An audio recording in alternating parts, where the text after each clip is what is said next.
Ninkani gabadha shaqaalaha ayuu taataabanaya. Gabadha shaqaalaha waxay ku leedahay maxaad samaynaysaa iga leexo. Kadib wuxuu u sheegayaa in oo naagtiisa maanta ay joogan. Waxay ku leedahay xaggee jirtaa naagtaada. Wuxuu leeyahay banaanka ayay jirtaa. Isla markii waxaa soo wiciso ninkan xaaskiisa. Waxayna ku leedahay xaggee baa jirtaa waan ku waayey. Markaas wuxuu ku leeyahay waxaan joogaa guriga. Waxay ku leedahay waxaad ugu dhibtaa taleefanka gabadha shaqaalaha. Wuxuuna ugu dhiibayaa gabadha shaqaalaha. Gabadha shaqaalaha waxay u sheegaysaa guriga inay ka maqnaanayso muddo 2 maalmood ah.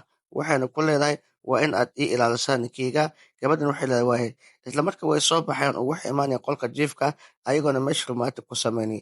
Waxaa soo wicisa ninkan xaaskiisa. Taleefanka ayuuna ku daminaya wuxuuna bilaabay gabadha inuu taabto. Mar labaad ayaa xaaskiisa ku soo celinaysaa. Si lama filaan ah ayaa taleefankii ay ku qabanayaan. Isla markii ninkan xaaskiisa taleefanka ayay ka dhageysanaysaa wax walba oo meesha ka dhacaya. Waxayna dib ugu soo laabanaysaa guriga. Waxayna arkaysaa labadan qof oo ku fadhiya sariirta. Kadibna way u sacbinaysaa. Waxay ku leedahay shaqo fiican ayaad qabsateen. La soco qaybtan qaybta xigta.